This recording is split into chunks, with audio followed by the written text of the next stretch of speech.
hasta te asusta. O sea, dices, ¿en qué vamos a terminar? Lo que sí te puedo dar con seguridad, decir con seguridad, es que no puedes reemplazar al arquitecto.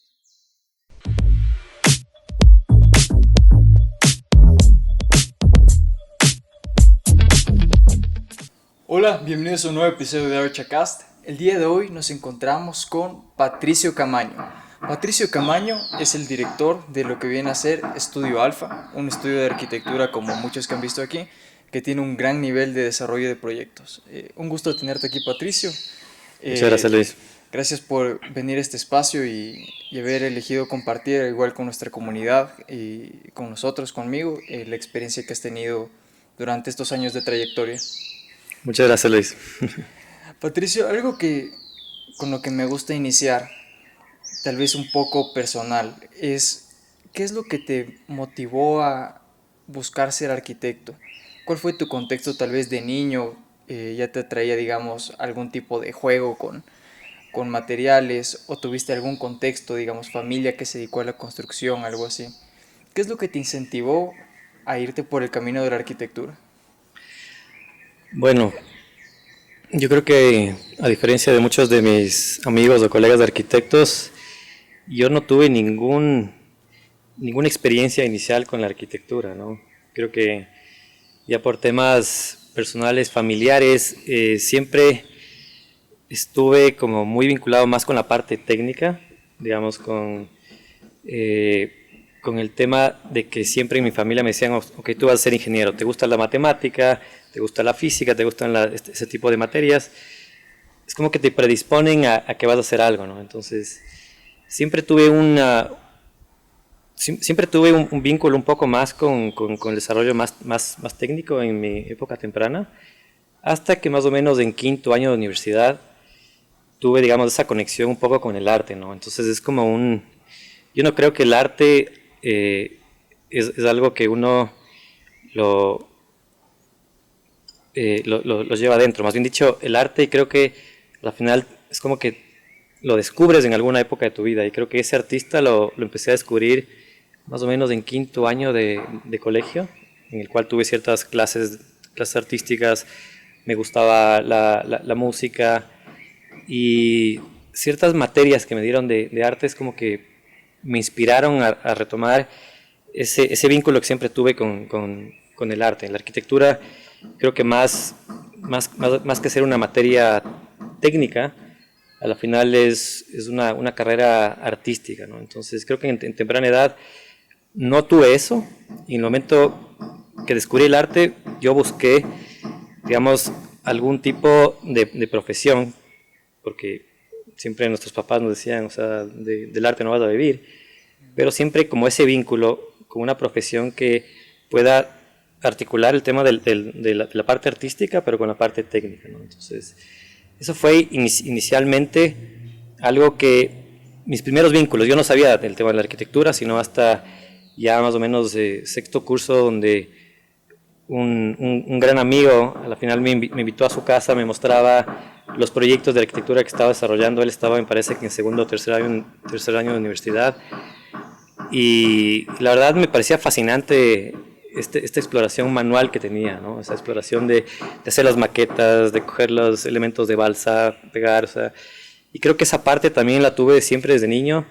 Me gustaba mucho la carpintería, o sea, estuve en colegios, en mi colegio inicial era un colegio donde tenías mucha esta exploración, creo que también había bastante exploración artística, y digamos teníamos clases de carpintería, ¿no? Entonces también esa afinidad tuve y la volví a encontrar, digamos, ya en sexto curso, cuando estaba con este amigo y me mostraba cómo hacía las maquetas. Me pareció algo espectacular, o sea, y digamos, no tanto desde la parte espacial, o sea, no tenía idea de lo que era arquitectura, pero sabía que era algo que me interesaba, ¿no? Entonces, creo que por ahí empezó. Nunca tuve una relación o familiares el cuales me hayan inspirado en el tema de arquitectura.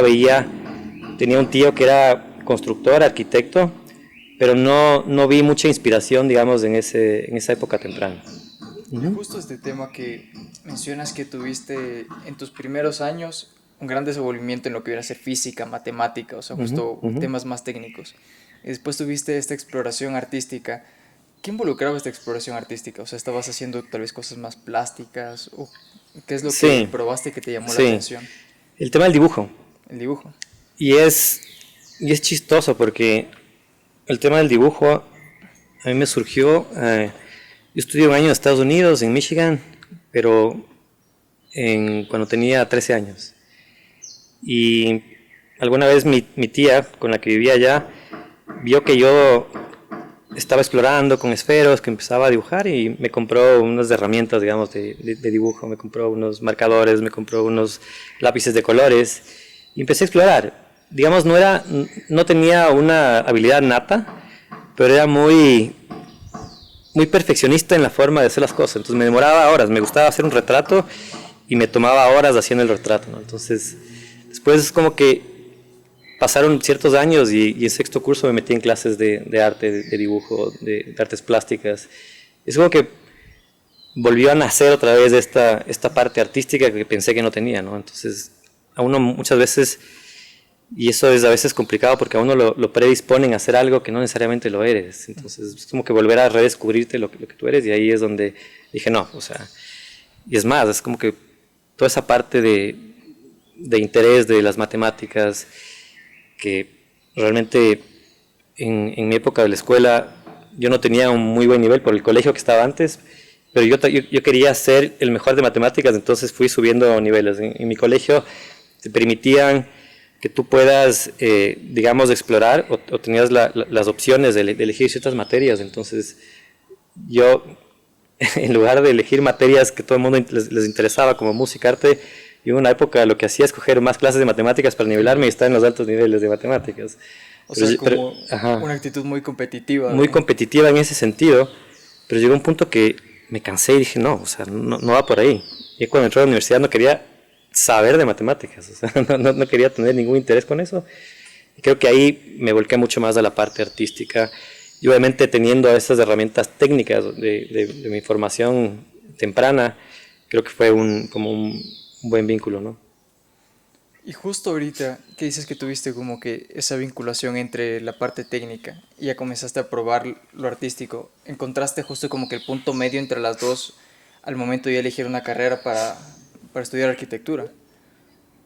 Sí, completamente. Justamente, digamos, esta parte técnica, porque obviamente, como te decía yo, al iniciar arquitectura no tenía idea de lo que era arquitectura, simplemente veía, me gustaban los edificios, me gustaba mucho la arquitectura moderna, sin saber lo que era arquitectura moderna, pero esos primeros años es como que me enfocaba mucho, veía los edificios, había cierta arquitectura aquí interesante, pero no tenía mucha idea de lo que realmente es la arquitectura, de lo que es el espacio, sino simplemente la materialidad, la parte física.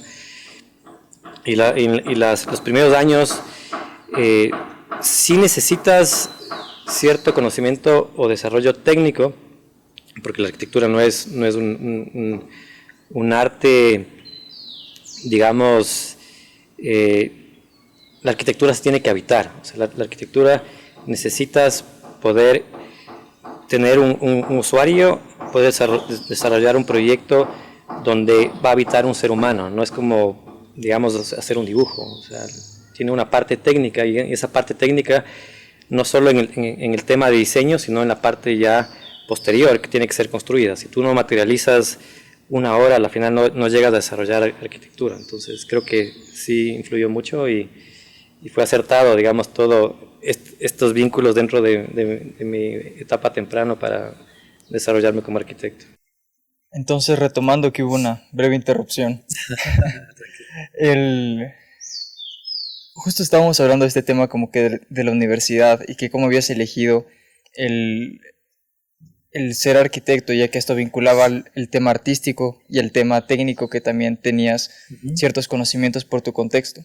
Entonces, me interesa mucho el saber cómo fuiste cambiando las preconcepciones que se tienen normalmente antes de comenzar a estudiar arquitectura, comenzar a entender lo que es arquitectura en verdad. ¿Qué fueron esos puntos de quiebre o qué cosas se te fueron complicando que tuviste que desmenuzar para poder acercarte y entender arquitectura tal como es? La verdad es complejo. porque, como te decía inicialmente, me gustaba el arte, sabía que me gustaba el arte, eh, pero no tenía mucha idea de lo que realmente es arquitectura, del tema de lo que es el espacio. Tenía tal vez un poco más claridad de lo que me gustaba, de la materialidad, de la parte física de la arquitectura.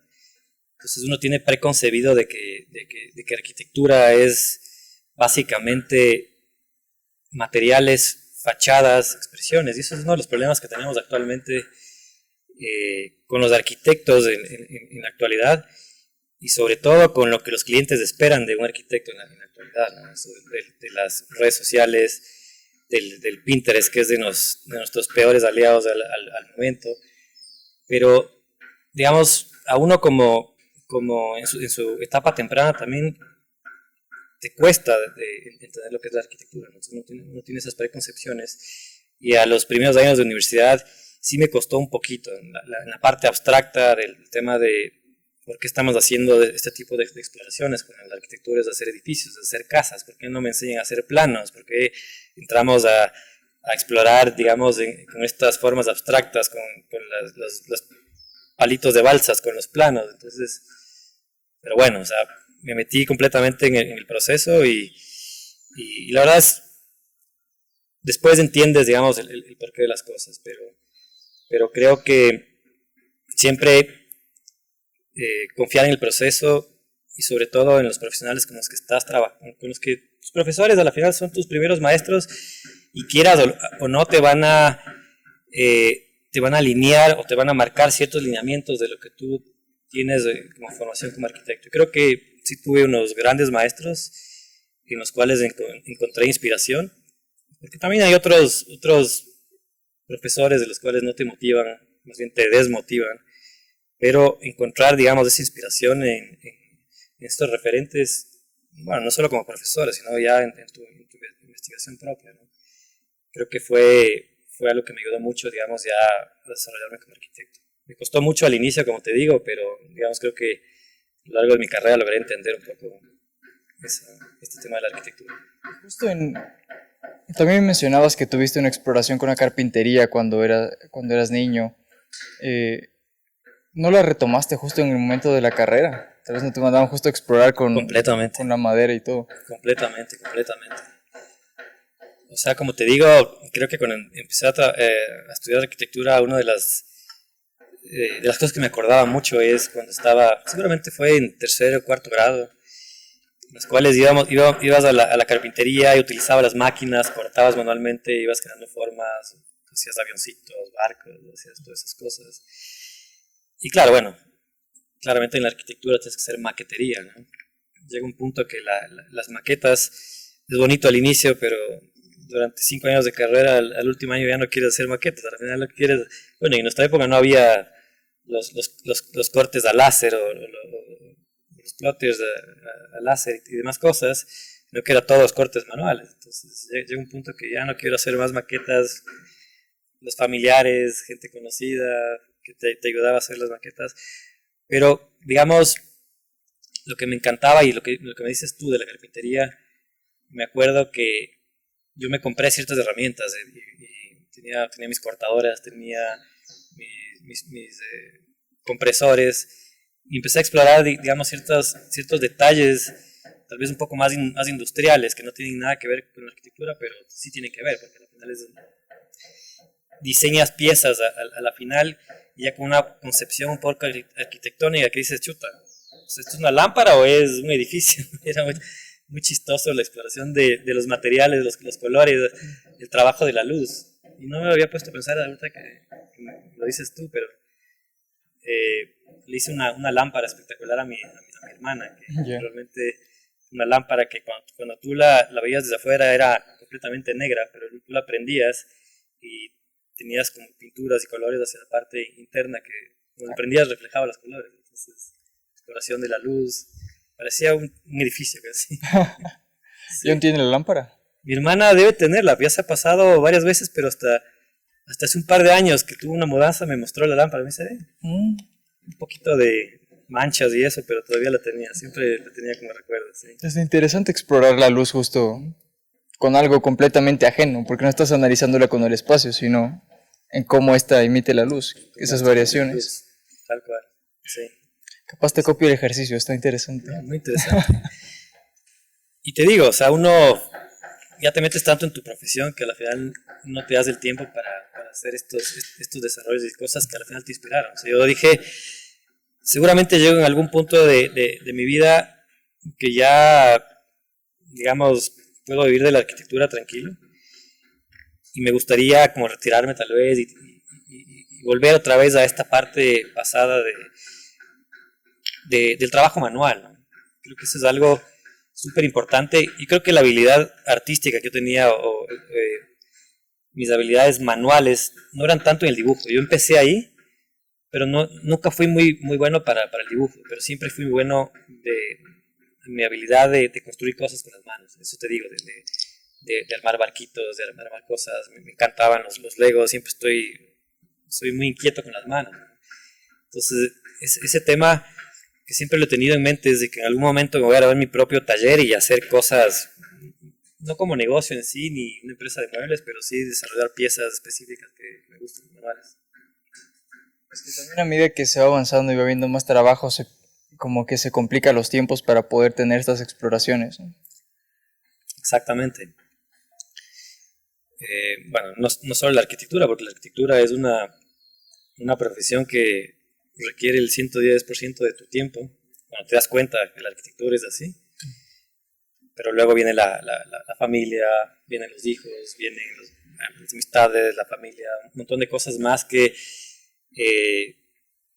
no te permiten dedicarte a estos hobbies que al final los tienes, ¿no? Pero yo creo que llega un punto de tu vida en el cual tienes que ser un poco más introspectivo y darte cuenta, ok, ¿qué es lo que realmente me gusta?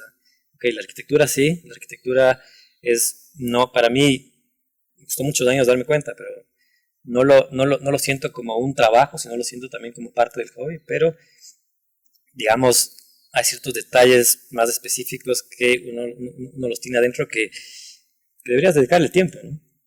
Yo creo que eventualmente lo haré. Es que a fin de cuentas esas son las cosas que fueron influenciando a que te guíes por ese camino. O sea, con varias gente que ha hablado ha tenido como que cierta aproximación de alguna forma, a veces desde la infancia, con estos temas y justo tienen esas cosas que por los tiempos, ya manejando una firma de arquitectura y es más complejo, tienes tantas cosas que estar atento y es una empresa y que pierdes un poco ese tiempo para la exploración. Justo cuando ya estabas acabando la carrera, tú me comentabas que ya comenzaste a trabajar incluso antes de acabar la carrera. Entonces, ¿cómo fueron el proceso que tuviste al entrar a trabajar? ¿Fue como te enseñaron en la universidad? ¿Qué cosas te sorprendieron en cambio del mundo laboral a diferencia del ser estudiante? Capaz justo en el mundo laboral, como hablábamos, capaz te comenzaron a recortar el proceso de exploración que fuiste desarrollando, me imagino. A ver, sí.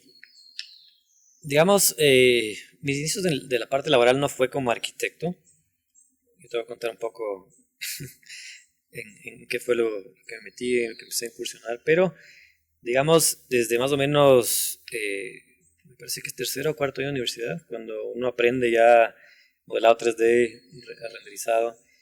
Bueno, el programa en el cual lo utilizamos en esa época no se utiliza ya hoy en día, pero digamos, a mí me encantó el tema de aprender 3D, la renderización.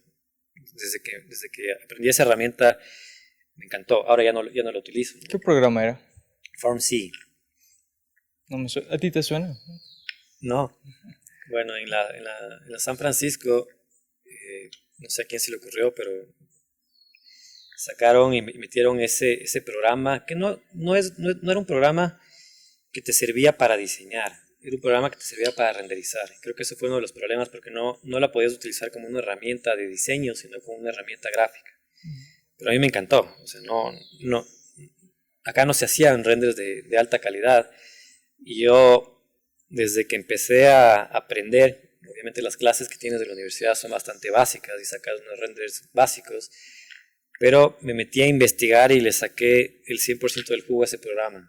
Entonces, inicialmente me contrataban los de tesis, yo estaba en tercer año, y me contrataban los de tesis para que les haga los renders de fin de carrera. Entonces, digamos, ahí empecé como un poco La parte laboral, obviamente inicialmente les cobraba poco, luego cada vez que mejoraba mi calidad de render les cobraba un poco más.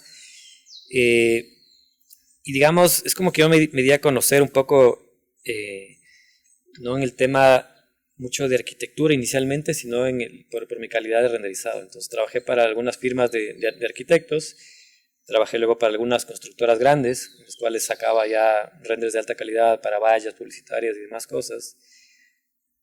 Eh, creo que ese no era el enfoque de lo que yo quería, pero al final sí creo que me ayudaba en cierta medida para aprender de ciertos proyectos. O sea, los arquitectos te mandaban planos de sus casas, de sus proyectos, a veces los analizaba, los leía. A veces eran proyectos no muy relevantes, entonces... Pero claro, llegó un punto que dije, o sea, no está por aquí el camino. O sea, yo estoy haciendo plata, sí, pero no estoy haciendo arquitectura.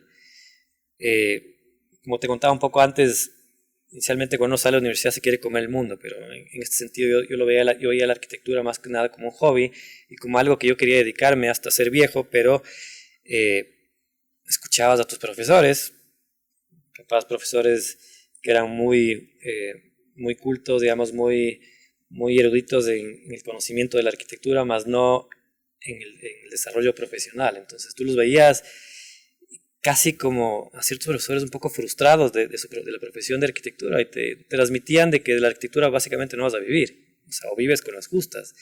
Entonces yo decía, ok, entonces, ¿qué puedo hacer? Porque al final quiero vivir bien, quiero tener plata, pero si me dicen que no puedo vivir bien en la arquitectura, entonces que me metí en diferentes tipos de negocios, empecé un negocio con mi familia, un negocio textil.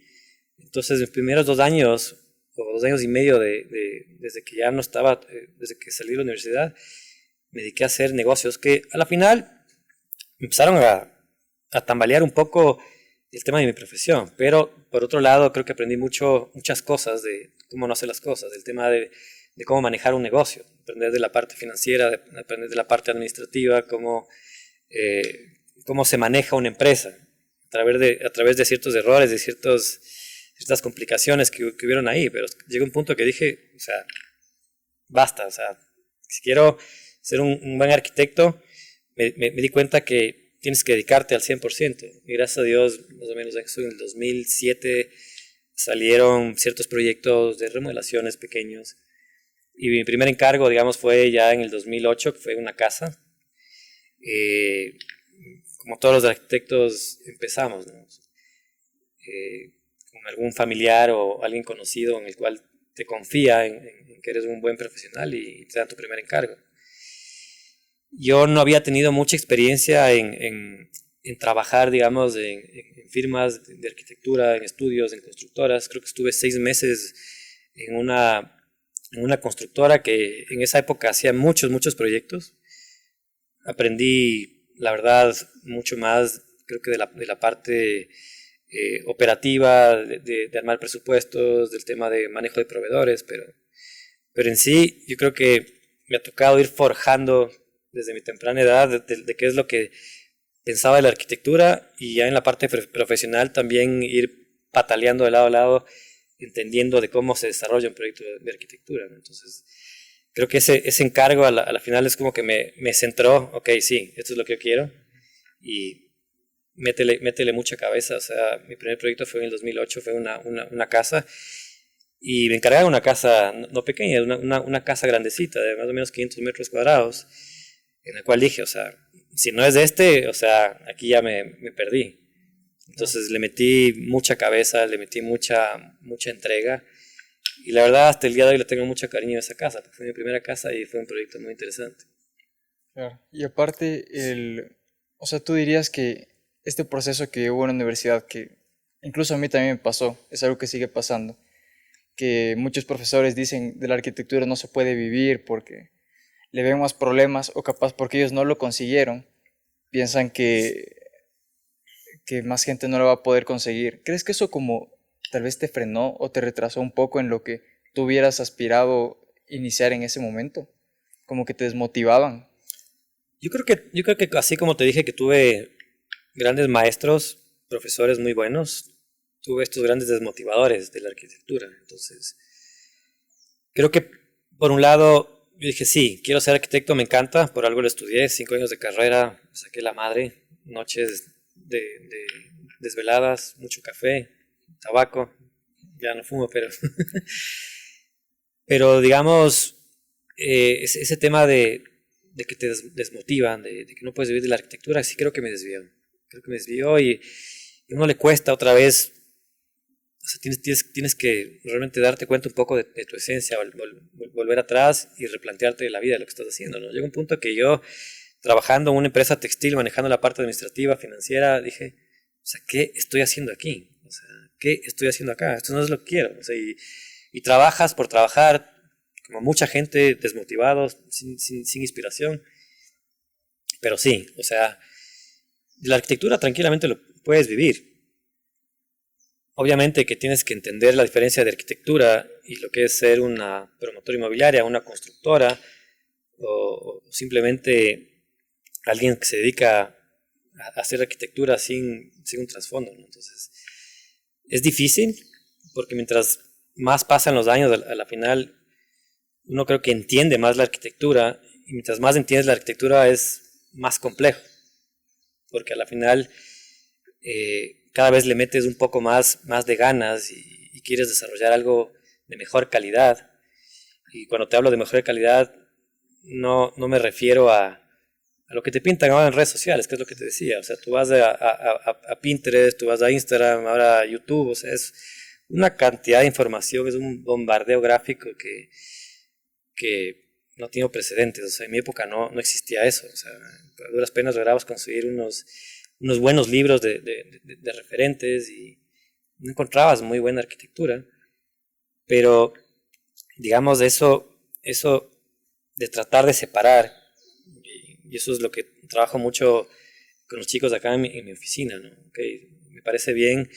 El Pinterest no es que sea malo, el Instagram no es que sea malo, existe muy buena arquitectura ahí, sino simplemente saber diferenciar entre lo que es arquitectura a lo que es todo este boom gráfico de, ok, arquitectura por catálogo, ¿no? O sea, encuentras imágenes y vienen los clientes, por eso digo que es el peor enemigo el Pinterest, o sea, lo detesto, porque cada vez más los clientes exigen que se haga algo que ellos ya tienen preconcebido, ¿no? Entonces, y ahora la inteligencia artificial ni se diga, o sea, ahora viene un cliente y te dice, ok, metí en ChatGPT o metí en Midjourney y me salió este diseño, quiero algo así. Y dices, ok, ya.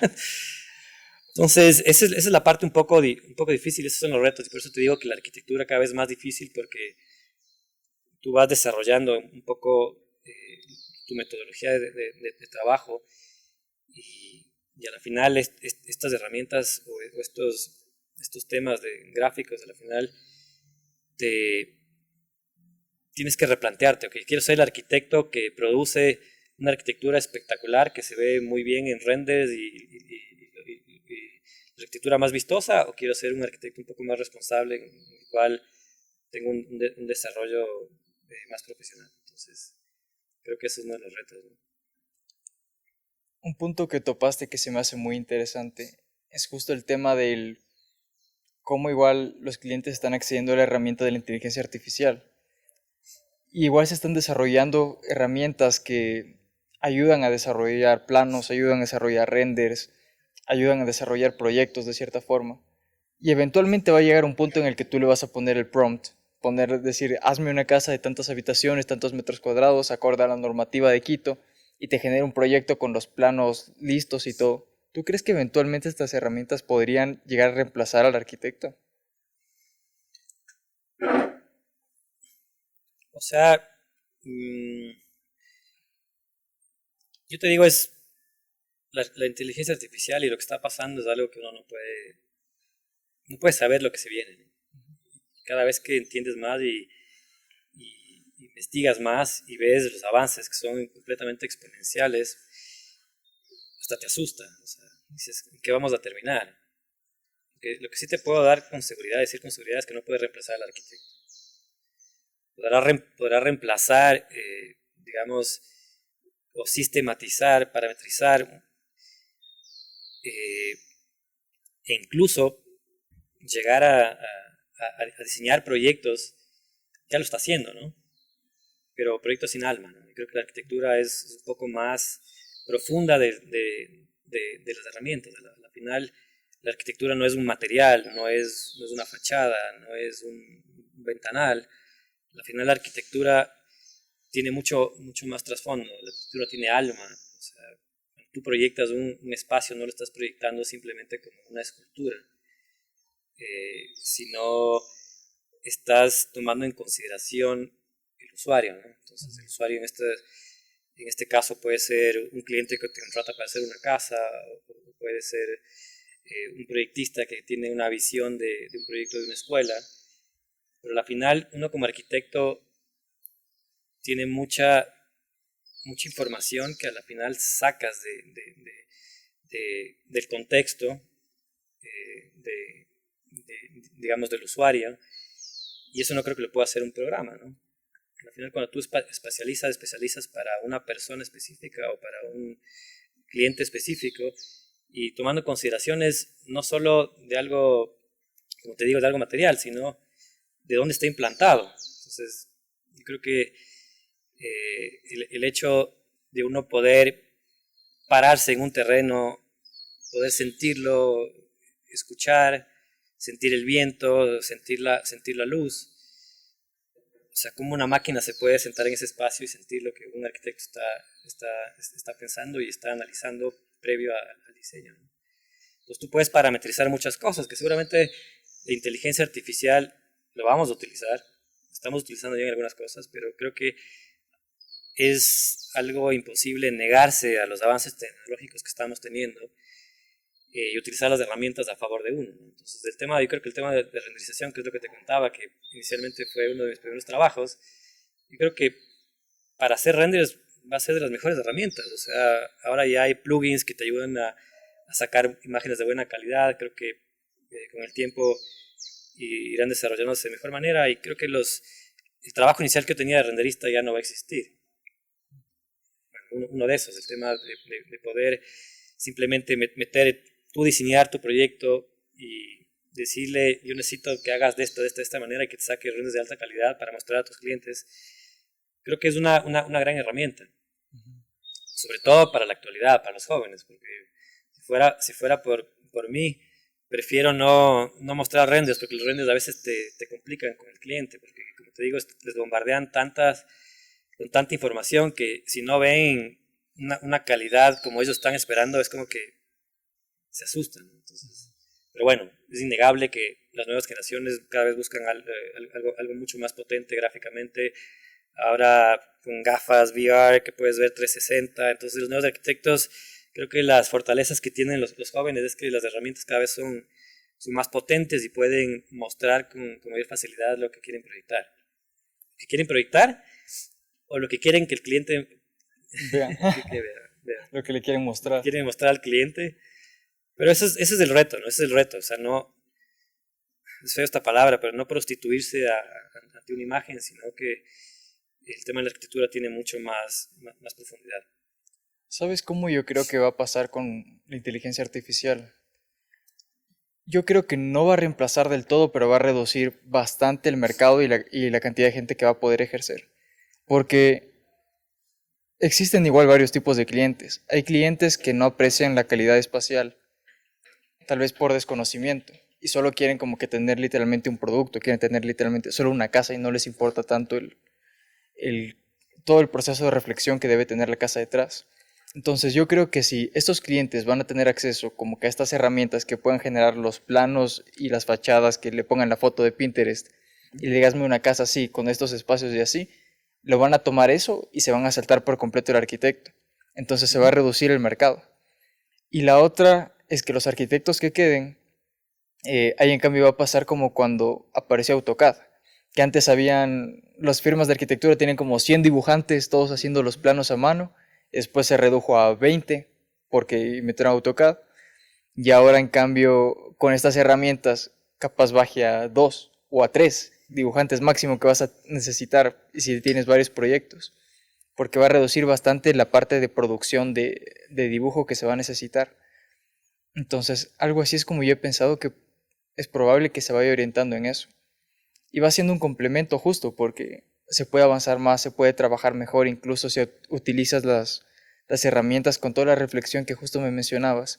Si ya tú tienes justo al cliente que sí quiere este desarrollo espacial y todo, que te entiende justo lo que le estás explicando y, y le transmites esa experiencia tuya, porque a fin de cuentas la arquitectura se traduce en espacios, o sea, el espacio es lo que es la arquitectura, más que la pared, el techo, el material, el piso, es el espacio. Entonces, si estas percepciones tú las complementas con las nuevas herramientas que hay una oportunidad grande por hacer. Y por eso hay que seguirse actualizando, porque si no, imagínate, si ahorita, digamos, alguien que recién sale de la carrera y está actualizado con todas las herramientas de la inteligencia artificial, tal vez tiene el mismo nivel de productividad que una firma de arquitectura que no esté actualizada y tenga como 10 dibujantes. completamente. Entonces, igual eso va motivando a que tienes que actualizarte y tienes que, que estar al día de todas estas herramientas, ¿no? Para seguir creciendo y seguir moviéndose. No, no, como te decía, es innegable el tema de que la inteligencia artificial es una herramienta del futuro, no solo en la arquitectura, sino en todos los ámbitos, ¿no? O sea, yo creo que como firma de arquitectura no podemos quedarnos atrás en eso. Utilizar estas herramientas, obviamente, para ser más productivos. Pero yo creo que es súper, súper importante tú tener claro cuál es tu proceso de diseño, cuál es tu proceso creativo, y utilizar estas herramientas a favor de tu proceso creativo. Más no, que eso es lo que a mí me preocupa, porque al final yo creo que las universidades tienen esa labor de generar que estos arquitectos que salgan tengan estas herramientas básicas, criterios de diseño para poder utilizar a futuro estas herramientas como algún potenciador para desarrollar una mejor arquitectura. Más no, que es lo que pasa muchas veces. O sea, uno creo que cuando sale de la universidad se olvida de realmente lo que es la arquitectura y a la final se deja llevar por todo esto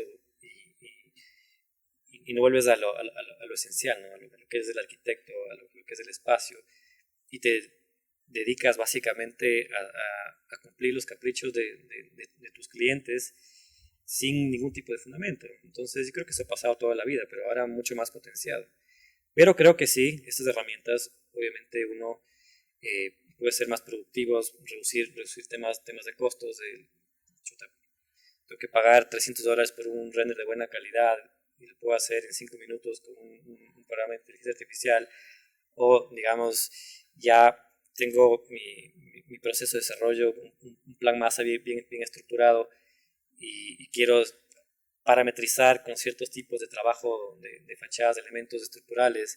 A la final estas herramientas metes en un programa, parametrizas esto y te producen muchas alternativas de algo que tú ya estás pensando, ¿no? Entonces el proceso se reduce en un montón de tiempo. Creo que es súper importante utilizar estas herramientas a tu favor, pero como te decía, a lo menos esa es mi perspectiva, ¿no? Porque creo que si tú hablas con arquitectos más jóvenes te dirán lo contrario, pero creo que mi perspectiva tiene que haber un proceso previo a la utilización de inteligencia artificial y un conocimiento previo a eso. Creo que en futuro incluso van a haber personas que ni siquiera estudien arquitectura, que seguramente seguirán unos cursos y ahora con inteligencia artificial se crean diseñadores, ¿no? Porque ya creas espacios, tú pones unos buenos prompts y ya te diseñan un espacio y con eso ya puedes conseguir trabajo. Es como en todo, ¿no? O sea, tú estudias, tú eres un doctor, tienes una carrera larga para poder hacer una operación a una persona, pero o sea, necesitas el desarrollo técnico para poder hacerlo, igual en la arquitectura, ¿no? Y es muy chistoso porque por ejemplo, mi sobrina me dice, a mí me encanta el diseño interior y mira, yo ya diseño espacios. Entonces, meten unos buenos prompts y me muestran, mira, el espacio que diseñé. Qué chévere, qué bueno que tengas herramientas. Ahora hay que aprender, hay que estudiar, tienes que desarrollarte. Pero Claro. Es que se va a cumplir un rol como de crítico, ¿no? Más que de producir el arquitecto como es ahorita, va a ser sí, como un crítico. Como que la sí, herramienta va a generar acorde a lo sí, que le pidas sí, y sí. tú tienes que tener ese proceso de Pero te crítico. digo, o sea, lo más probable es que muchas constructoras y empresas inmobiliarias eh, se van a dedicar a diseñar con inteligencia artificial. Eventualmente te propondrán en un terreno, te podrán proponer 100, 200 opciones de cómo ser más eficiente en el desarrollo de la planta. O sea, tú metes de información metes cierta información al respecto, son tantos metros cuadrados que necesito, acá tengo el coeficiente de ocupación de suelo 35%, 70 en dos plantas, hazme 5 opciones las más eficientes de esto. Y eso básicamente proyectarán y ellos piensan que es arquitectura, pero eso no es arquitectura. A la final, estos programas a la final sí, seguramente van a aparecer y van a aparecer muchos proyectos que a la final serán atractivos para clientes, atractivos para ellos, les ayudará a reducir muchos costos y se saltarán el paso del arquitecto, pero va Va a ser muy interesante. a ser Y ese interesante, cambio va a sí. ser de aquí en 5 años, tal vez. No le Cada veo vez es como más algo corto. tan. Ajá. Solo toca ver qué pasa Hace un par de y años seguirse seguramente si actualizando. pensabas en inteligencia artificial tenías una concepción, ahora tienes otra y Claro. después de 6 meses tendrás una diferente.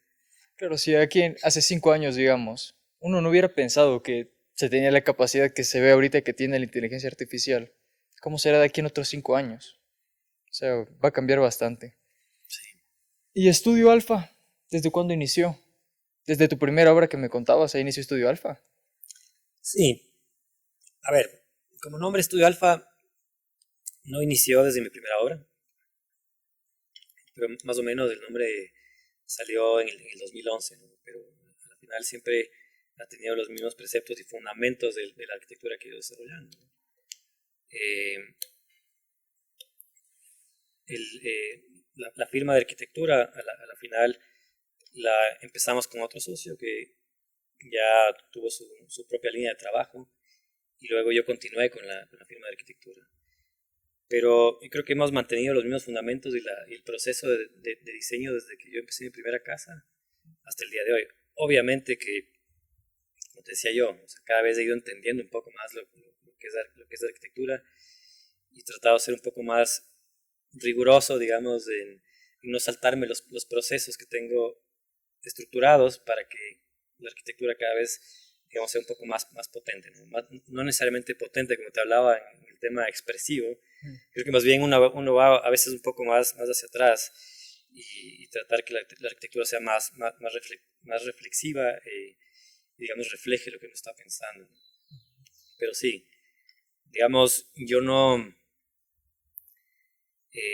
creo que más he promovido un poco Estudio Alfa que mi propio nombre, entonces eh, a la final siento que como Estudio Alfa soy yo, o Patricio Camaño Estudio Alfa es Patricio Camaño, pero no es únicamente así, porque tenemos un grupo de profesionales que trabajan en la oficina que son súper importantes para el desarrollo, no solo en la parte de diseño, sino en la parte técnica, ¿no? En la parte constructiva, porque Estudio Alfa no se dedica únicamente a diseñar, sino que también construimos nuestros proyectos.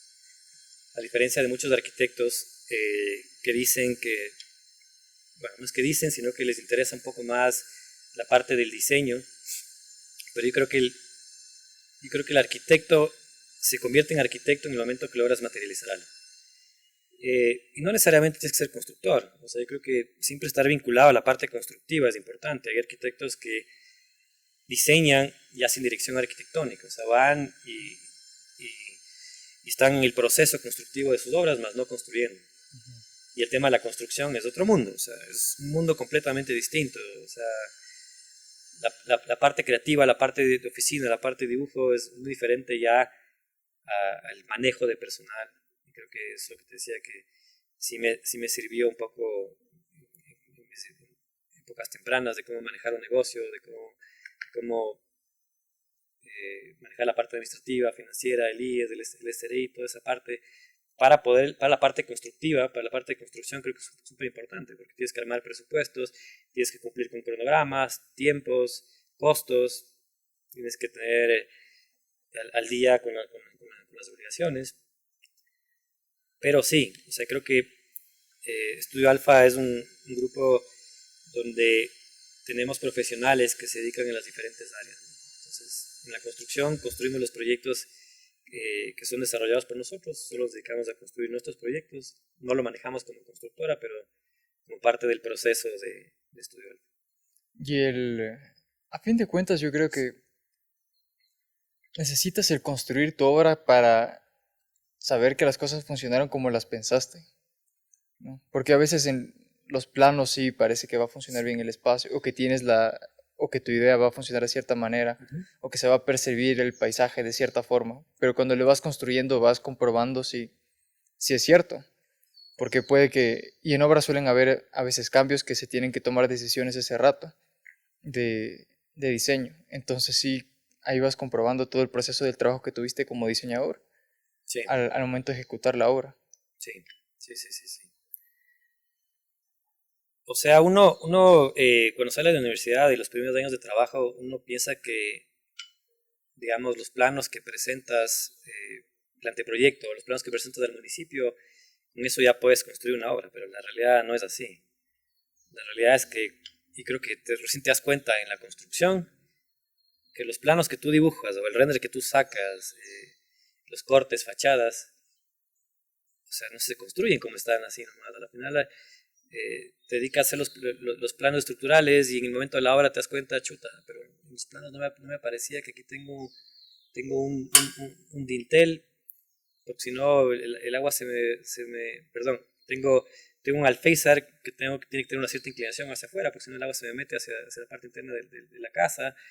O chuta, ¿cómo se sujeta este pasamanos? Este es un pasamano de vidrio, es un pasamano metálico. O sea, tienes que desarrollar muchos detalles constructivos para que la obra quede como está diseñada, ¿no? Entonces, una casa, si fueras unos 50 diferentes tipos de detalles para que te quede como está construido. Entonces, sí, en la obra tomas muchas decisiones, pero creo que lo importante es, previo a tener que experimentar en esas decisiones que tienes que tomar en obra, tienes que tener los planos diseñados. Y Claro. planos no me refiero únicamente a un anteproyecto arquitectónico o planos que presentas al municipio, sino planos de detalles.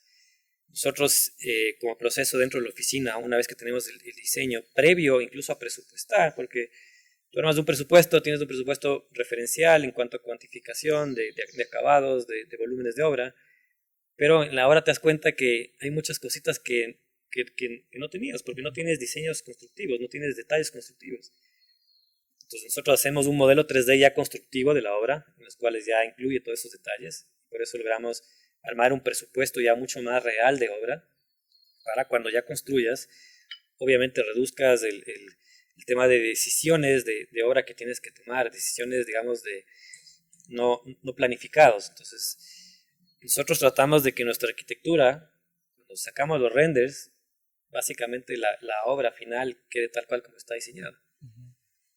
Obviamente no puedes tú exigirle al cliente que si en algún momento de la obra decidió cambiar algún material, ok, vas a sugerirle que no, pero eventualmente el cliente tiene la decisión final. Pero sí buscamos que por lo menos el 90-95% de lo que está diseñado quede tal cual como está.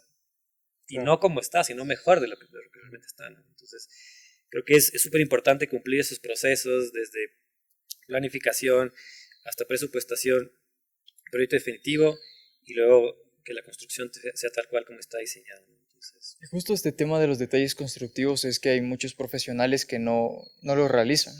Justo por el tema como de cuando tal vez no es que tienen la pasión por la arquitectura, sino solo buscan hacer el dinero, entregan justo anteproyectos como mencionabas, solo entregan el anteproyecto y no desarrollan a profundidad como debería de ser el proceso, porque es más trabajo, o sea, tienes que estar pensando más en la parte constructiva. sí, bueno, yo también creo que es difícil eso, ¿no? Y eso es lo que tiene que buscar uno siempre, pero es difícil cuando uno es profesional, cuando uno realmente sale recién a la vida profesional, porque, como dices tú, la arquitectura va mucho más allá del anteproyecto, sino que tienes muchos detalles, pero llegar a esa resolución de detalles también involucra mucho tiempo y mucho costo. Ujú. Entonces, si tú quieres hacer una firma de arquitectura en la cual te dedicas únicamente a diseño y sales recién a experimentar con tantos arquitectos que están en competencia y tratando de ganarse al cliente, o sea, es un costo súper alto para desarrollar un proyecto completo. No muchos clientes están dispuestos a pagarte, ¿no? Claro. Entonces, inicialmente te toca salir a explorar, a venderte y a ir experimentando. No debería ser así, pero es la realidad de nuestro medio. La gente no está dispuesta a pagar lo que realmente cuesta un diseño. Y a nosotros también nos ha costado un poco ese tema de ahí, y por eso obviamente tratamos de hacer el ciclo completo de diseño y construcción, y obviamente es ahí donde en clientes donde, digamos, vemos potencial, porque bueno, hay clientes que dicen, si no está dispuesto, si realmente no aprecia la arquitectura de lo que está viendo, entonces no es mi cliente adecuado. O sea, nosotros hemos sido muy flexibles en temas de costos y en temas de precios, pero siempre y cuando veamos un interés por el cliente de que le gusta nuestra arquitectura. Entonces Claro. empezamos a poner un poco nuestras condiciones de trabajo cuando vamos a irnos a ese tipo de arquitectura. Entonces hay proyectos que no pagan mucho, pero son grandes oportunidades para desarrollar tu arquitectura. Entonces, eso es lo que te digo, no siempre logras desarrollar todo el proyecto en la parte inicial, sino que, digamos, ya en la fase constructiva empiezas a desarrollar el tema de los detalles. Idealmente, como te digo, sería tener el paquete completo, ok, toma, o tú mismo construyes o dale al constructor y con ellos dedicarte a hacer la edición arquitectónica para que se ejecute tal cual como está diseñado. Ya igual tienes toda la razón en el tema que se tiene que estar involucrado en el proceso de obra del arquitecto porque eso igual va reforzando esos detalles. O sea, si un arquitecto no pasa en obra, o nunca ha ido a una obra, o no va a ver sus obras, va a haber muchos detalles que esté perdiendo el rato que dibuje. Completamente, completamente. Y creo que eso es una de las cosas que nosotros ya hemos llegado a darnos cuenta que nosotros no entregamos proyectos de diseño a menos que o vamos a construir o vamos a hacer la dirección arquitectónica. Obviamente también se pone en nombre tu firma y ya nos han pasado que hemos encontrado montones de proyectos nuestros diseñados, mal construidos, que no entran dentro del portafolio, o sea, Claro. no entran dentro del portafolio. Y encima Es como hasta te que puede ensuciar el nombre, porque si el constructor tal vez no tuvo un completamente, buen criterio y todo, y tiene completamente, fallas, y nos ha queda pasado. diseñado por Estudio Alfa y Entonces, después... claro, diseño estudio alfa y era diseño estudio alfa, ya no es diseño estudio alfa.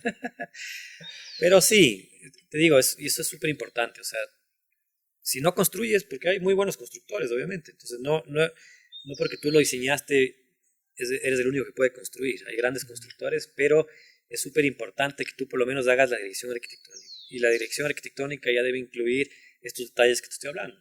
Entonces, a las reuniones llevar el detalle de cómo se junta el hormigón visto con esta ventana o con la mampara, o sea, es mucho trabajo que se tiene que desarrollar, pero es súper importante. Entonces, yo creo que, como te digo, esos son los errores que cometimos inicialmente y creo que el 50% de nuestro portafolio o de los proyectos que diseñamos no los construimos inicialmente y ya no cuentan, no pasan a ser los proyectos construidos como parte del portafolio por esa falta de calidad. ¿Y por qué se llama Estudio Alfa? Eh, bueno, la verdad empezó muchos años atrás. El tema el tema de la letra alfa, no sé, me llama mucho la atención, no por ser el alfa, porque al final yo nunca me he sentido como, eh, bueno, como la connotación del alfa. Pues yo he sido una persona un poco más retraída, más tranquila, pero digamos, el alfa, digamos, va un poco más hacia atrás, hacia los griegos. Creo que me inspiró un poco por ahí el tema. Me gustaba mucho la arquitectura griega, ¿no? Eh, la arquitectura a la final clásica, donde no es únicamente un tema de construcción, sino que donde realmente te refleja, te inspira el espacio, la monumentalidad. O sea, estuve recién el año pasado en Grecia y me acordaba justamente de esto, o sea, meterte a los templos, recorrerte los templos, o sea, cuáles son las sensaciones que te produce estar ante estos templos, ante esta arquitectura, porque al final tú ves en fotos y las fotografías te muestran algo gráfico, te inspiran, pero en el momento que estás ahí es realmente donde sientes el espacio y esa aura que te produce, ¿no? Entonces, creo que inicialmente pensaba un poco de eso, o sea, el alfa yendo un poco más hacia esta cultura, me gustaba la letra, o sea, creo que no había mucho trasfondo. Creo que más bien ahora he ido encontrando un poco tal vez esa intuición y algo de lo que viene de Estudio Alfa. Pero sí, ¿Y cuáles son las primeras obras, o que puedas mencionar de las primeras obras de Estudio Alfa? O sea, ya como firma. las primeras obras. Ajá. ¿O la primera? La primera obra, o sea, como te digo, sí hay una casa que hicimos en Tumbaco, en una urbanización, y la verdad, el cliente buscaba, eso es lo que conversábamos un poco antes, ¿no?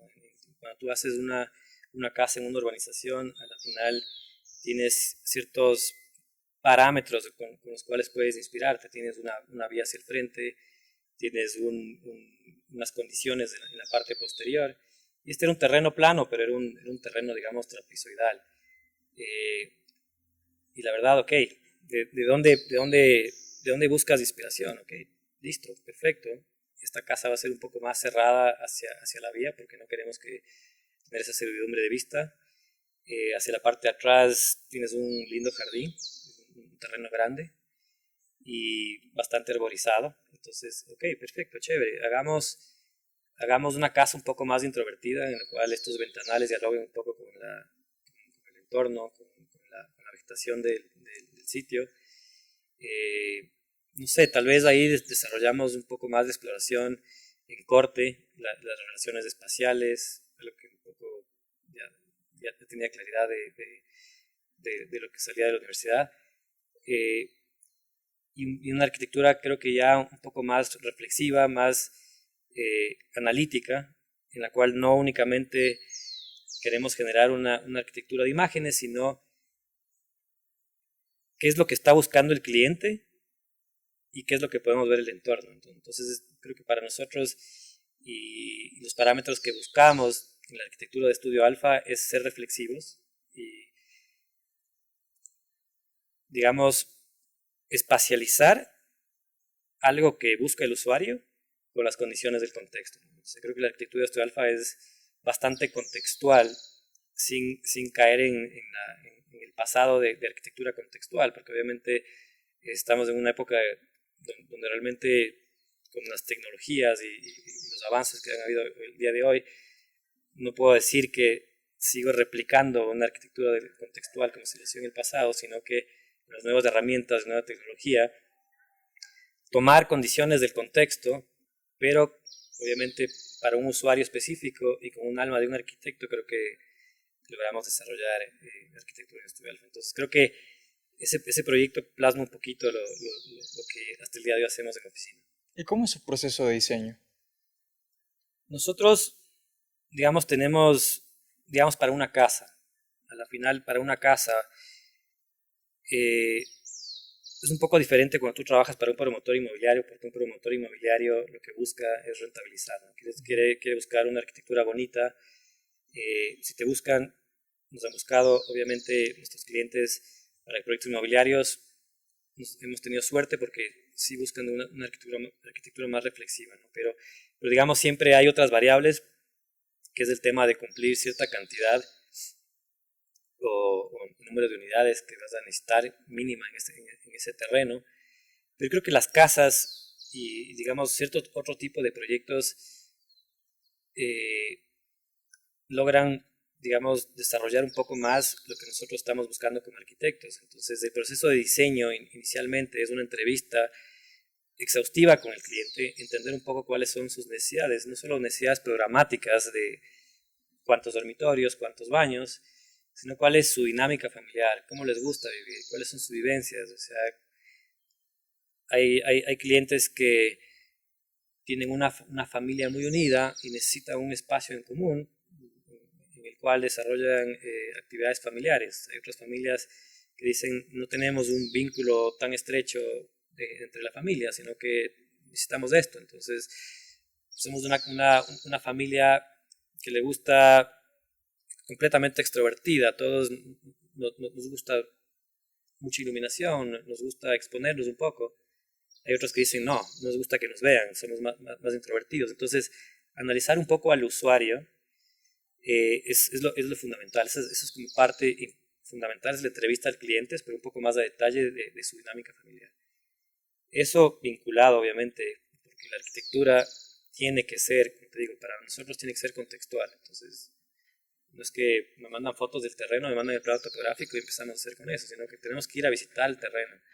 Y una vez que estás en el terreno, analizas soleamiento, analizas vientos, es el caso, mandamos a hacer planos de arborización, en el caso de que exista arborización, para tomar todas las variables importantes del lote en cuanto a vista, soleamiento, vegetación, todas las variables del lote. Y digamos, una vez que tenemos toda esa información, empezamos a desarrollar diferentes alternativas. O sea, no es una alternativa porque sería ilógico decir que hay una alternativa, ni tampoco es que tenemos como otros arquitectos un estilo 100% definido en la forma de ubicar. O sea, yo he visto arquitectos que si tú te pones a ver, incluso la implantación es casi la misma, solo vas explorando diferentes cambios materiales y demás cosas. ¿Sabes? Nosotros no hacemos una exploración, hacemos por lo menos unas 3 o 5 inicialmente en oficina y presentaremos unas 2 al cliente. Entonces decimos, estas 2 reflejan un poco lo que eres tú implantados en este terreno de acá. Uh-huh. Y obviamente creo que también eso es lo interesante, el cliente siempre se siente contento porque siente que es parte del proceso. Obviamente la arquitectura refleja mucho de lo que son ellos, o sea, no somos impositivos, o sea, cero impositivos, no somos como los grandes arquitectos que dicen, no, esta es la idea, esto tiene que ser. Entonces, es una arquitectura muy participativa, no solo mía como arquitecto, director de la firma, sino que también son talleres internos con personas que le meten mucha cabeza. Uh-huh. Hacemos talleres como la universidad, los cuales metemos muchas ideas. Ah, chévere, esta idea de acá, esta de acá no va mucho con esto de acá, perfecto. De estas 5, ¿cuáles bajamos? Perfecto, estas 2, el cliente elige tú. Okay. Pero obviamente si le haces elegir al cliente, le hacemos elegir una vez que sabemos que esas 2 funcionan. O sea, ya pasa primero su filtro y de ahí le da las opciones al cliente. Claro, no es por catálogo, o sea, esa es la diferencia que te digo, no es que, chévere, entonces quieres esta fachada de acá o esta fachada de acá, o sea, no es que te damos de elección como si fuera un catálogo, sino que, o sea, es ilógico decir que para un espacio solo hay una forma de proyectar, y nosotros sabemos que para nosotros no hay una sola forma de proyectar.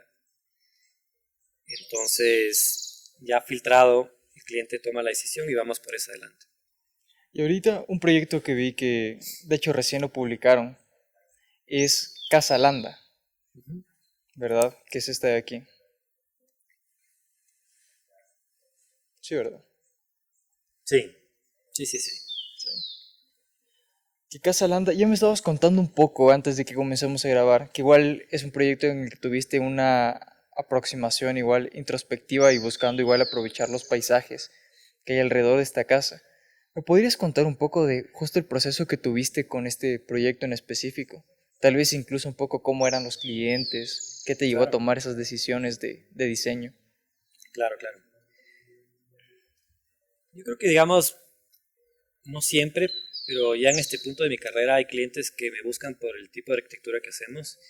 Y, digamos, son clientes que buscan una arquitectura un poco más reflexiva, ¿no? Y creo que esta casa nos gustó mucho porque, digamos, teníamos mucha afinidad con el cliente, no solo en el tema de cómo ver la arquitectura, sino teníamos una afinidad en el tema de nuestros hobbies. Seamos los dos, somos ciclistas.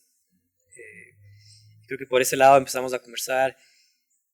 Él me contaba un poco de lo que quería de su arquitectura. Me hablaba algo de arquitectura, sin entender un poco el tema espacial. Me hablaba de que le gustaba el hormigón visto, por lo que transmite. Me hablaba de que ellos realmente eran una familia pequeña, las cuales no eran muy sociables, donde realmente no es que querían exhibir su casa, es una casa grande, pero no es que querían exhibirse ni mostrar mucho lujo. Y creo que es la importancia de la arquitectura, que nosotros no concebimos la arquitectura como lujo, y eso es lo que el cliente también entendía, ¿no? Entonces, este proyecto, y como te decía, cuando son urbanizaciones hay que tomar muchas condicionantes un poco del contexto inmediato. Y también, como la otra casa, creo que también desde los inicios, es una casa con conceptos similares, pero ya tomando en consideraciones mucha información más del desarrollo de Estudio Alfa, ¿no? Es una arquitectura en la cual empezamos el proceso de diseño y previo a iniciar construcción ya teníamos armado un modelo 3D, un BIM básicamente de tuberías, de estructura, de todos los elementos constructivos en 3D de la casa. Eso lo Ya- hacen en Revit. no Ok. a ver, antes teníamos una persona en Revit, pero digamos, creo que para proyectos como estos y por temas de tiempo, se nos hace más fácil hacerlo en un programa como SketchUp. SketchUp no es un programa para hacer eso. Se voy a preguntar cómo. Eso te digo, es un programa para diseño, pero como ya teníamos el modelo 3D, dijimos, tengo una persona que es buenísima para hacer eso y metimos Y las todo instalaciones y todo lo hizo en SketchUp. instalaciones, hicimos todo en SketchUp. No es el programa para hacerlo, pero en esta casa lo hicimos así, nos funcionó perfecto. Tenemos armado el modelo 3D constructivo de esta casa y obviamente cuando tú, ¿qué es lo que pasa muchas veces? Tú metes la estructura a este modelo 3D de arquitectura y empiezas a ver las inconsistencias. Entonces, esta viga Como está un que poco justo la salida. viga con la instalación y todo Entonces, se cruza. el trabajo de ida y vuelta con los ingenieros. Pero metimos hasta el tema de tuberías. Lo único que no metimos es la parte eléctrica. Entonces, te digo, llegamos hasta ese desarrollo para que cuando armemos la construcción sea casi un piloto automático, ¿no? Esta casa es compleja porque a la final es muy franca en el tema constructivo. Tú ves el ladrillo, tú ves el hormigón, pero no es un ladrillo de revestimiento. En otras casas Es lo que es. es lo que es. O sea, en muchas otras casas, te digo, el tema de la expresión material ha sido algo que nos inspira también. O sea, creo que la materialidad es algo fundamental en esta generación de emociones. O sea, es lo que te hablaba de arquitectura que tiene un trasfondo, tiene alma. Los materiales de la final te producen ese tipo de sensaciones. En otros proyectos hemos hecho y utilizado el ladrillo como revestimiento. No te digo que está mal, igual hemos explorado, hemos ido a estos lugares artesanales en los cuales decimos, queremos que nos produzcan estas piezas de ladrillo y exploramos tonalidades y demás. Pero en esta casa dije, no, quiero que sea un poco más franca, ¿no? Que sea una casa en la cual el proceso constructivo refleje lo que la arquitectura realmente termina siendo. Y eso es más complejo porque si tú armas mampostería de ladrillo y ese ladrillo termina como está, tienes que tener mucha planificación previa, porque por dónde paso las instalaciones. Si me olvidé de poner un toma corriente en este punto de acá, Y luego después toca picar y toca ya. picar, entonces ya te queda la falla. Ujú. Y el hormigón visto es exactamente igual. Claro. Es un hormigón visto en el cual tienes que armarte los encofrados, tienes que planificar, ok, quiero que se vea un encofrado enduelado, si es enduelado, lo quisimos desarrollar en enduelado vertical. Digamos, esta base, que es esta casa que es como un zócalo, al final es un zócalo bastante pesado. Esto, ¿verdad? Exacto. Entonces eso lo vas a ver en la fachada principal, hay una foto, pero realmente ves el zócalo que es una base pesada de hormigón y luego, digamos, los elementos de mampostería en el bloque de arriba, que es un bloque pesado suspendido de mampostería, de ladrillo. Entonces, como te digo, una casa muy cerrada hacia la calle, te mostraba completamente hermética, simplemente pensarías que no entra luz por ahí, pero con el trabajo y el trabajo de ladrillo permitíamos estas como celosías que filtra la iluminación de la tarde y te produce ciertas texturas y sensaciones hacia el interior, ¿no? Entonces, Que eso enriquece mucho la arquitectura, el trabajar sí, con los materiales tal y como son y ver qué posibilidades te da ese material. sí, O sea, justo el cómo sí. trabajarlo. O sea, eso es lo que nosotros, digamos, creo que a lo largo del tiempo hemos ido un poco explorando, pero siempre creo que la arquitectura de Estudio Alfa mantiene un poco ese tema de la tradición. Eh, la tradición no necesariamente en el tema material, sino ese tema de la memoria, en esta casa, el uso de los materiales tradicionales con obviamente herramientas tecnológicas, como te decía, de 3D, de armar todo el proceso eficientemente con herramientas tecnológicas y procesos constructivos muy tradicionales, como es el armado de una mampostería de ladrillo, un ladrillo mambrón, en la cual fuimos al lugarcito este donde hacen el ladrillo, que no es un ladrillo, digamos, industrializado, sino que nos fuimos a un lugar específico que sabemos que hacen buenos ladrillos, probamos, digamos, tonalidades que queríamos, queríamos un ladrillo no tan rojizo, sino un poco más claro, completamente tradicional. Exploración de la tonalidad en el material. Hicimos las exploraciones de la tonalidad en el material, porque queríamos un ladrillo un poco más apagado, más pálido. Entonces, ¿cómo hacemos eso? Ahí nos comentaba que tienen que ponerle menos acerrín en la mezcla, menos tiempos de cocción. Entonces exploramos hasta que buscamos el que nos gustaba y eso fue lo que trabajamos, ¿no? Pero entonces, ¿cómo mezcla estos materiales tradicionales con una arquitectura contemporánea que a la final va un poco con la actualidad? Eh, ahí va donde te hablo con esas inspiraciones y ese conocimiento un poco de lo que es la arquitectura, de lo que es el espacio.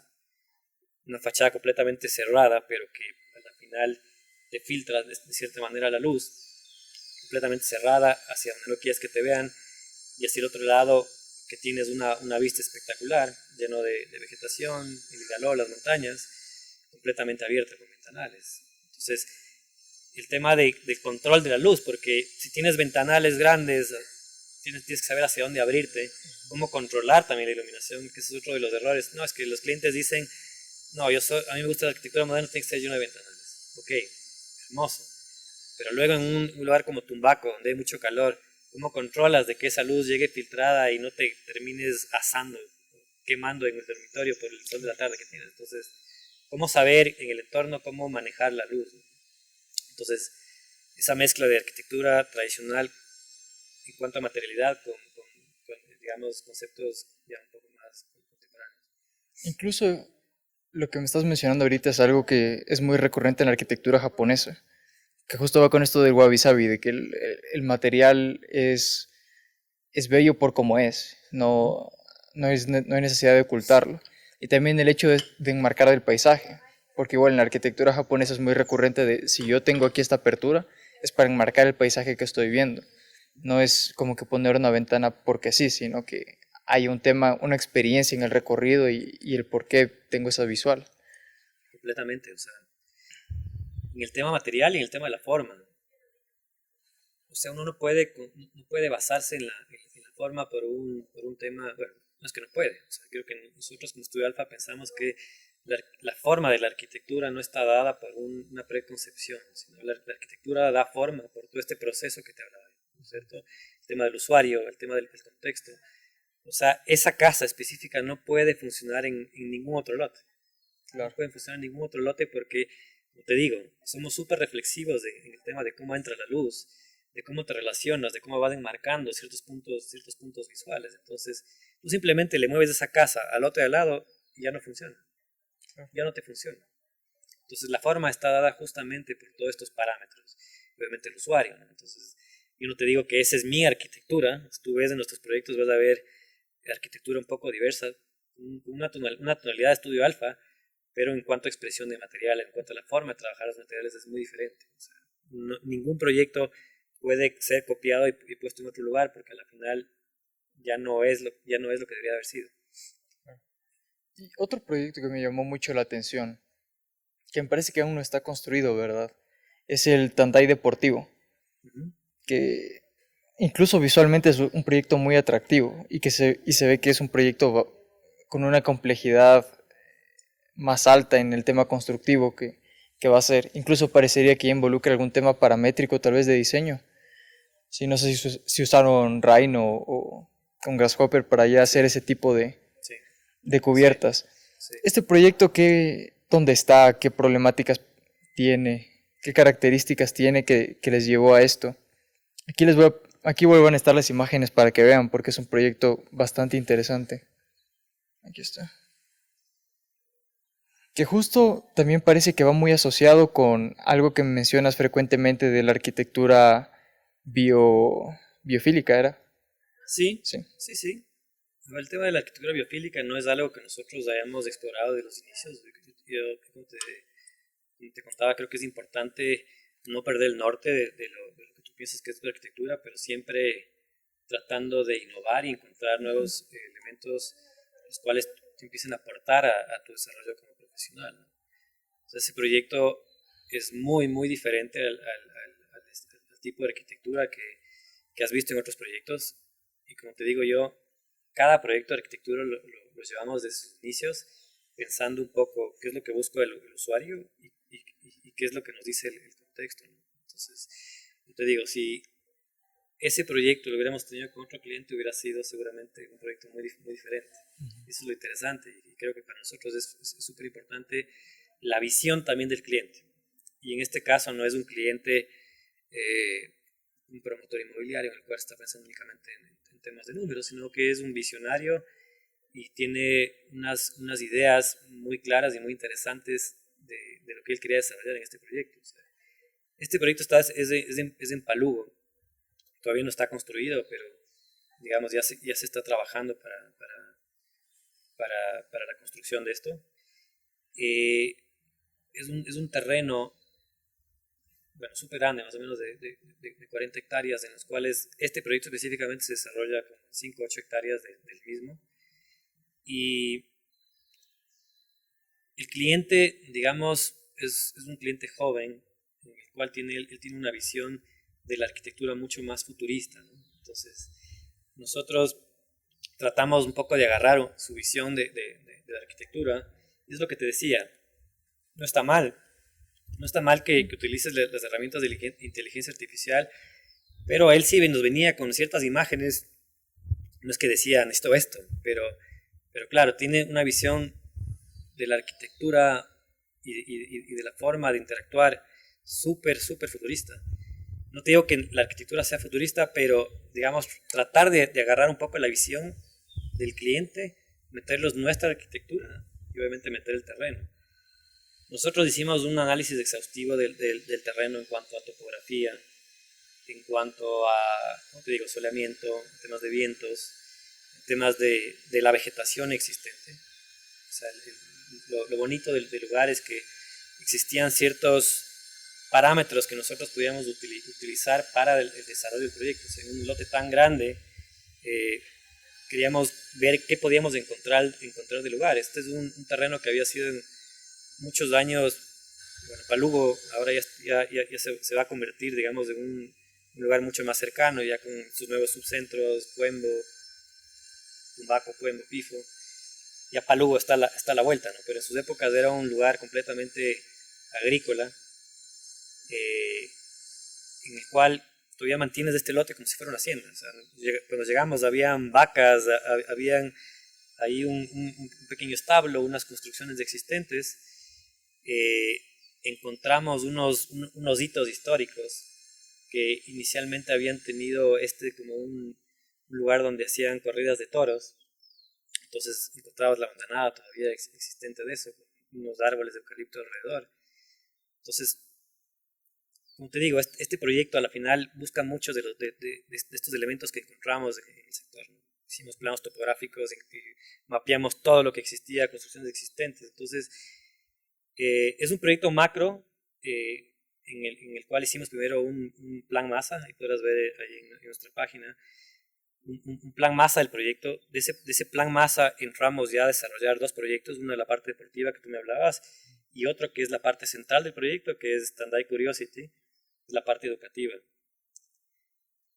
Nace el proyecto primero de la parte educativa, que es Tandai Curiosity, que es en el centro, ¿no? Que es un proyecto desarrollado, como te decía, Tandai fue el nombre que fue dado por el cliente, porque ellos ya tenían un poco esta filosofía.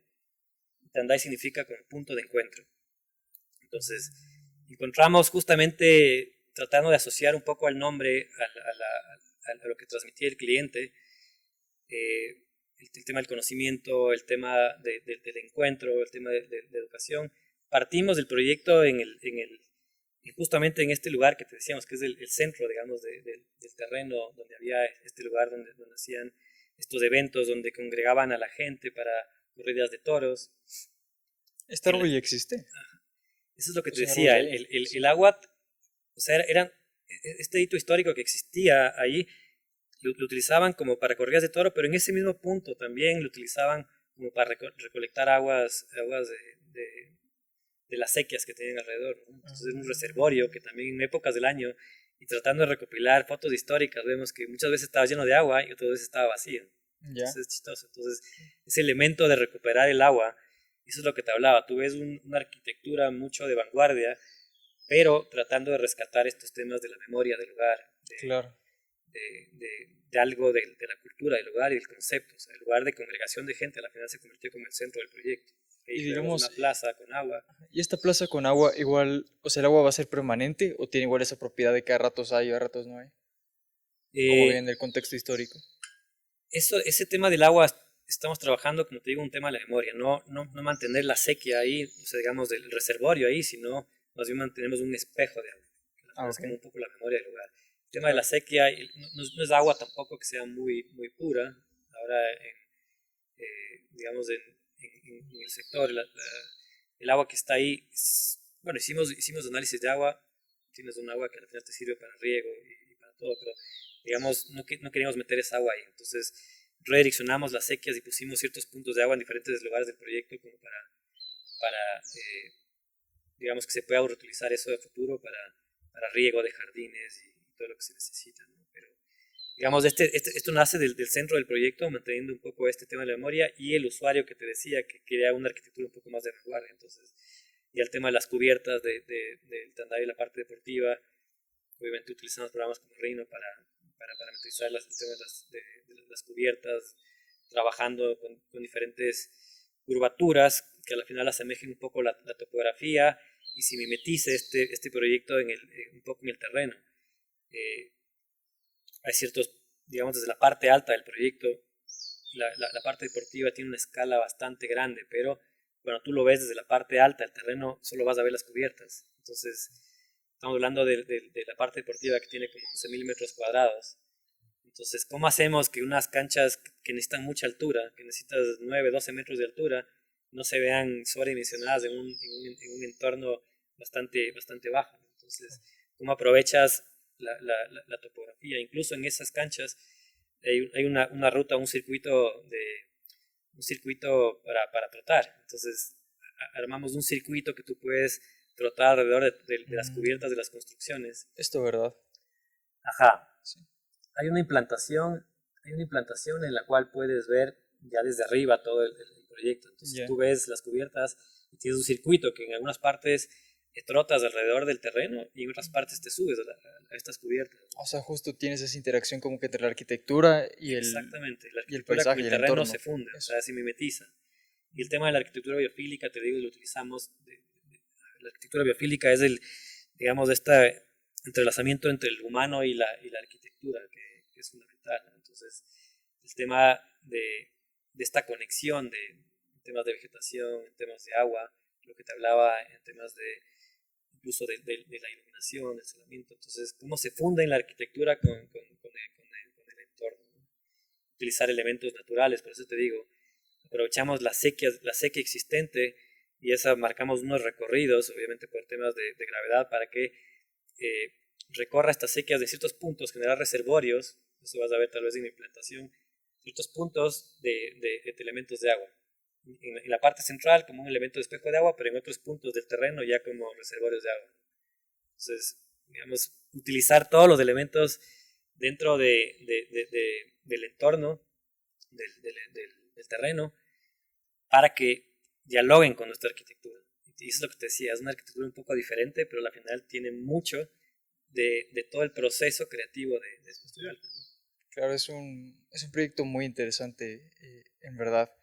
Y ya para ir cerrando, Patricio, me gustaría hacerte una pregunta que seguro mucha parte de la audiencia también quisiera saber, es ¿qué podrías aconsejar a algún arquitectos jóvenes o tal vez gente que está estudiando arquitectura, estudiantes que están iniciando o que ya están por salir, justo en este espacio de transición que tienen entre la carrera a la vida real, por así decirlo? ¿Algún consejo que les podrías dar con tu experiencia? Creo que les contaba un poco mi experiencia al inicio, ¿no? O sea, no traten de saltarse los pasos o sea, disfruten el proceso. O sea, yo creo que la carrera de arquitectura, por algo, son tantos años de trabajo y si tú quieres ser un arquitecto, a la final tienes que dedicarte a la profesión. O sea, es como cualquier artista. A la final, si tú no le dedicas del 110% a la profesión, no vas a lograr ser un gran arquitecto. Eh, Trata de no venderte, obviamente que todos en un punto de nuestras vidas, obviamente tenemos que sacar proyectos y de cierta manera tenemos que buscarnos nuestro modo, pero creo que sobre todo, y con toda esta información de lo que hablábamos, de la información que ahora tiene uno, eh, utilicen las herramientas a su favor, pero a la final siempre tengan un poco la esencia y traten de desarrollarse como profesional. teniendo siempre claro cuál es el norte, qué es lo que quieres hacer. Si quiero ser un gran arquitecto, a la final tengo que entregarme de profesión y irme desarrollando paso a paso, ¿no? Entonces, búscate el camino que encuentres, cada uno va a tener un diferente camino, pero eh, a la final siempre teniendo claridad qué es lo que estás buscando como arquitecto. Muchas gracias, Patricio. Ha sido una gran conversación con proyectos muy interesantes y me ha gustado mucho el saber igual cómo has trabajado y esta trayectoria. Igual no olviden revisar las redes de Estudio Alfa, de Patricio también. O sea, ahí pueden ver por aquí les debe aparecer, para que puedan ver todos los proyectos y ver más a profundidad igual todo el trabajo que ha tenido Patricio. Muchas gracias, Luis. Gracias igual por estar en este espacio. Gracias a ti.